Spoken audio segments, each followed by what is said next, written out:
Asham akkam jirtu nagaa keessanii baga deebitan qubee afaan oromoo wajjin barachuudha. Qubee afaan oromoo isa haaraa haa'ii bilaayii bilisummaa yookaan bilisuma afaan oromoo haa ta'u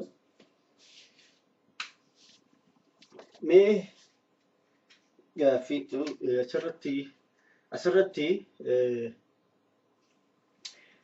imeelii koo qabaa ture namoonni jedhanii mul'atu naan jedhanii xinnoo ishii guddisee barreessaa kun imeelii kooti warri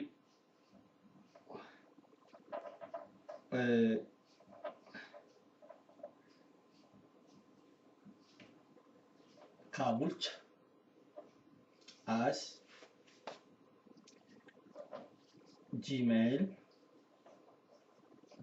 gmail.com kana fakkaata amma mul'ata miti eeyyin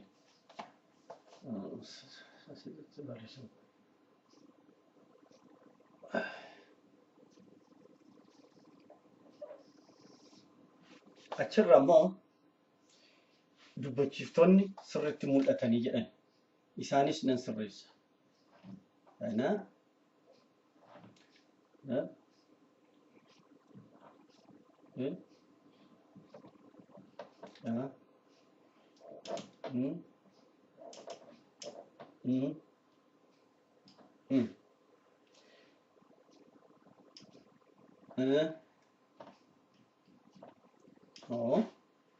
achirra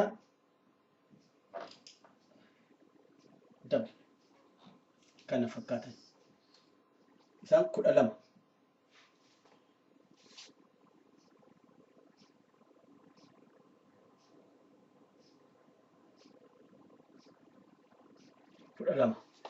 yaa asitti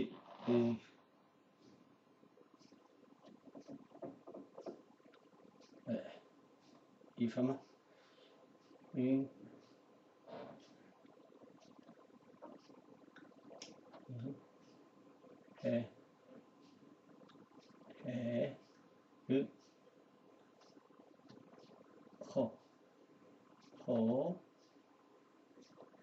ifi isa kan jadi tokko lama sadii afur shan jaha torba saddeet sagal kudha tokko kudha lama shan achirratti mul'ata. Okay. Ana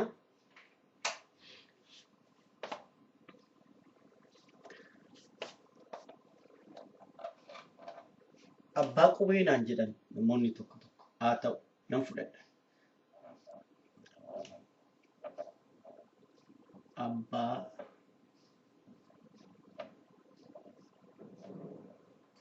Abbaa qubee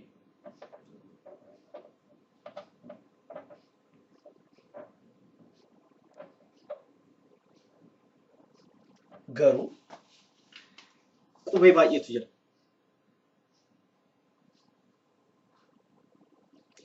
Qubee baay'ee gadi jiraniif qubee bilisuma afaan oromoo yoo jettan barbaachisa. Abbaa qubee bilisuma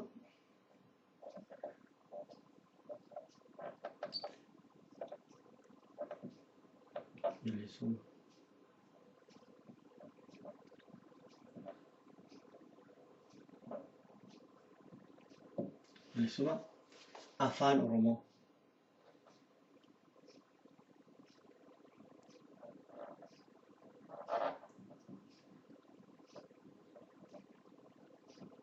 afaan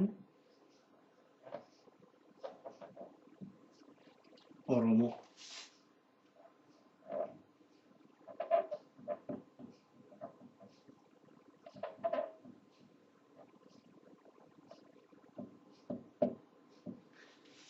oromoon eenyudha?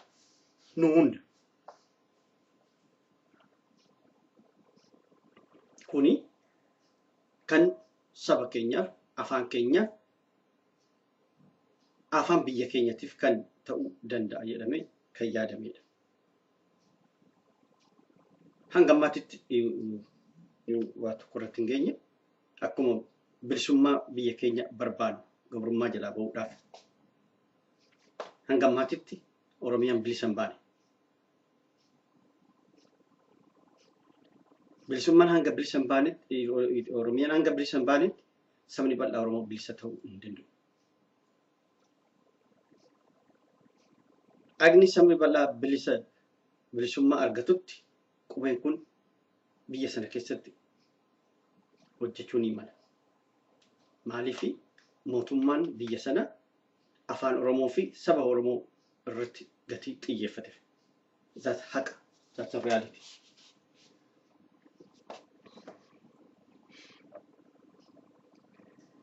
Qubeen kun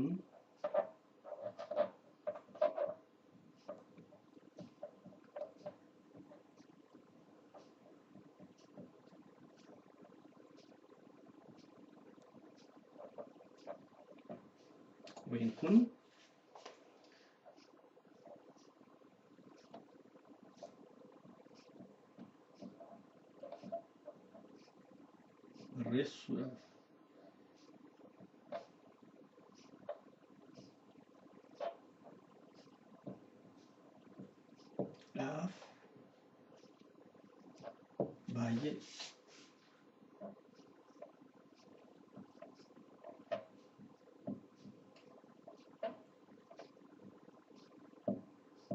baay'ee salphaadha.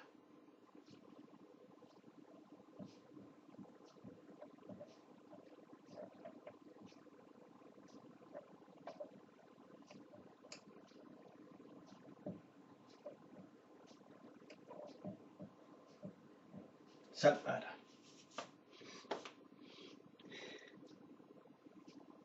Jalqabaan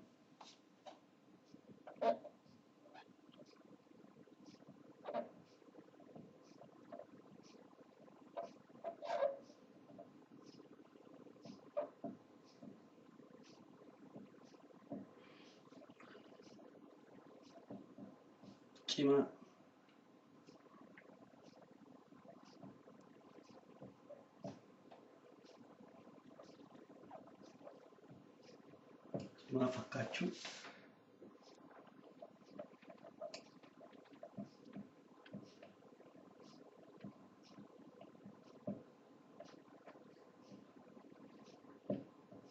fakkaachuu danda'a.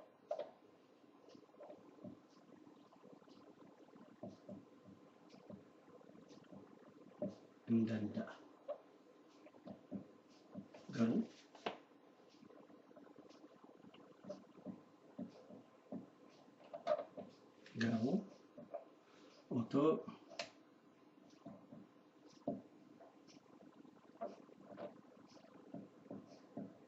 barachuudhaaf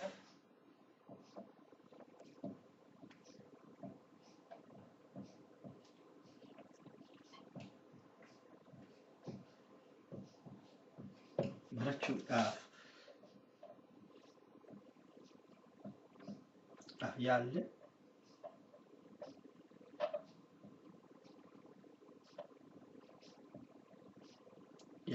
akka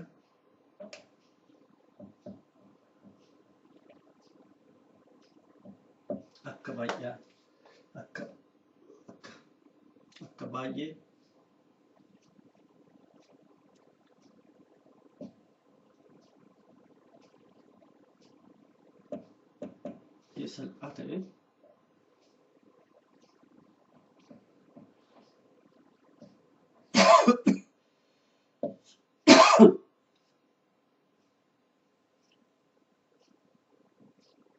salphaa ta'e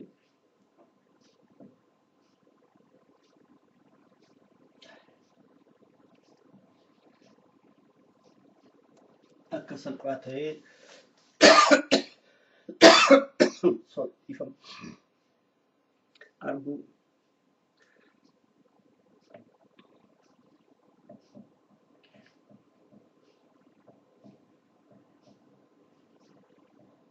arguu dandeenya.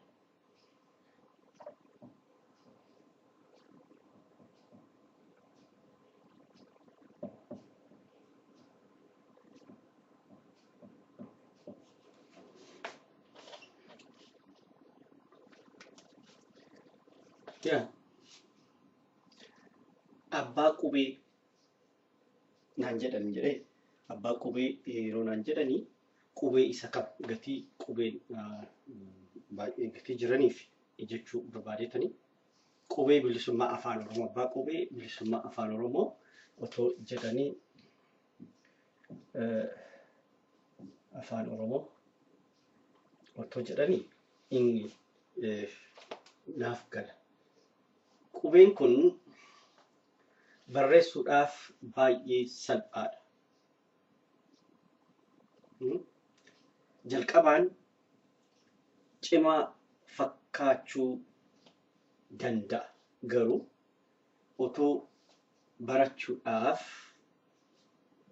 yaalle akka baay'ee salphaa ta'e arguu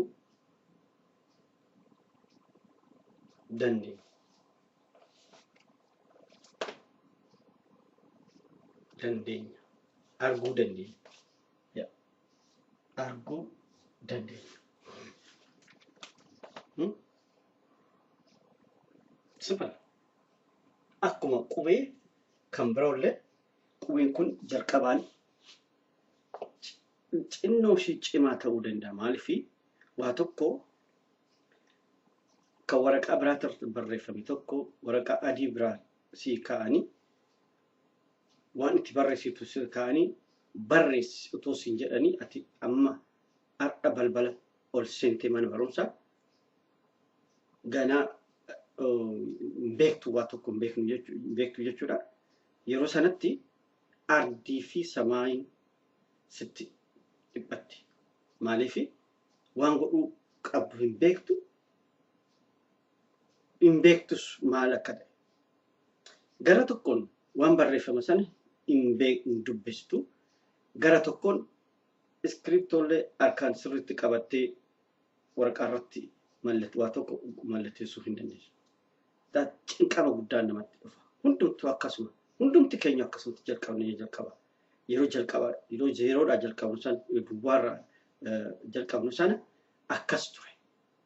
Garuu ammas nama guddaas ta'e ijoollees ta'an yoo waa kan barachuudhaaf deemanii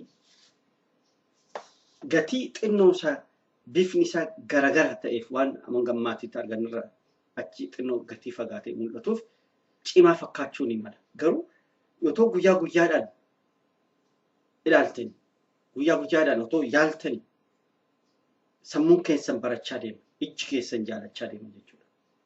Kanaaf yeroo hundumaa waan nan jedhuuf otoo hin jalqabin hin ta'u yookaan immoo hin danda'u jechuun fokkisaadha. Yookaan immoo abdii kutachuu jechuudha. Namni otoo waa tokko hin godhin jalqabin abdii kutatu bakka tokko hin gahu. Waa tokko irras hin gahu. Kuni kan jirudha. Addunyaa irratti agarsiifamee jira. Haa ta'u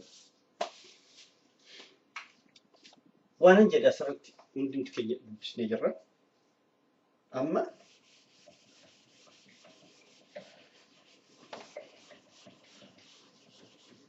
qubeen hundumtuu qubeen eenyuun kan biyya meeqatu jira qubee qaba. Addunyaa irratti baay'ee miti. Baay'ee miti.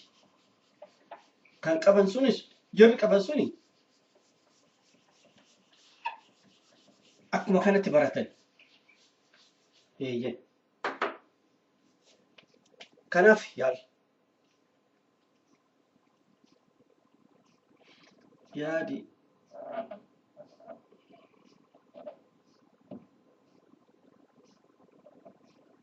yaadi ni jaalladhu.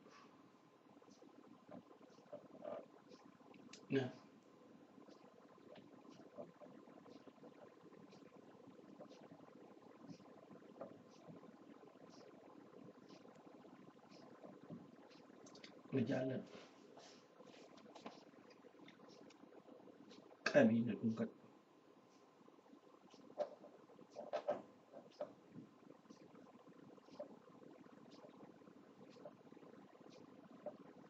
Qabiina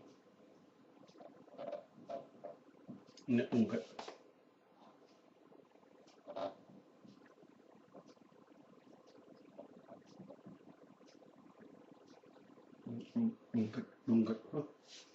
keessa dhaqaan immoo dhungadhu jechuudha. Dhun jedhe dhungadhu. Yaa isa dhungadhu isa dhungadhu.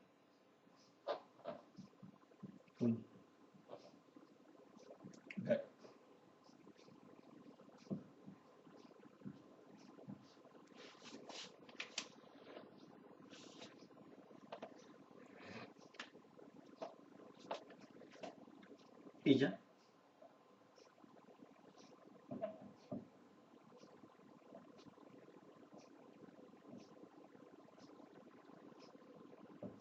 ija keenyatti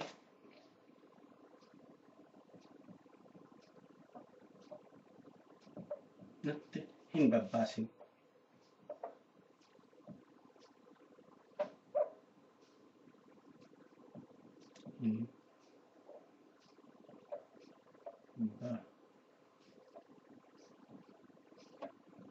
Baasin.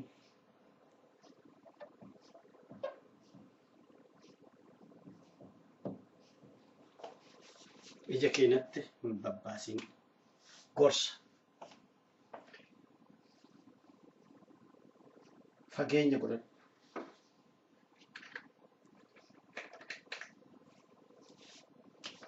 Yoo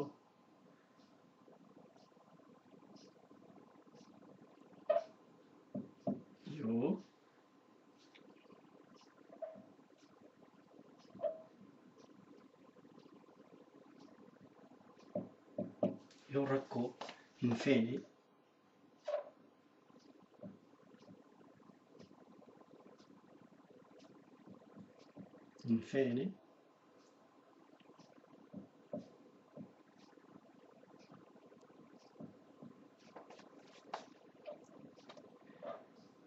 hin feene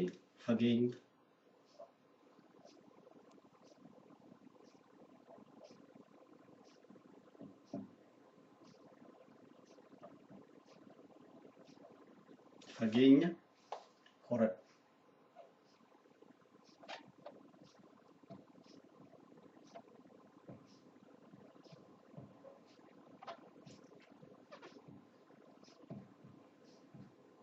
Fageenya horadhu. Achi fagaadhu. Bakkee banadhu. Qilleensa seensisi jechuudha.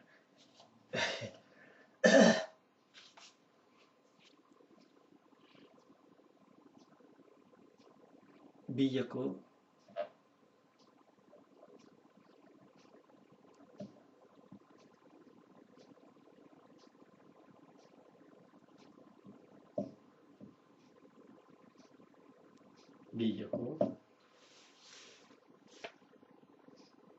koo naaf gadhiisi.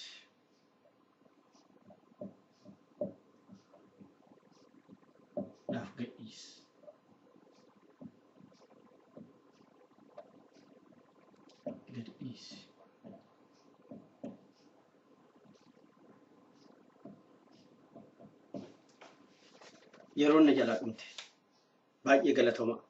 Yeroo biraa walitti deebina.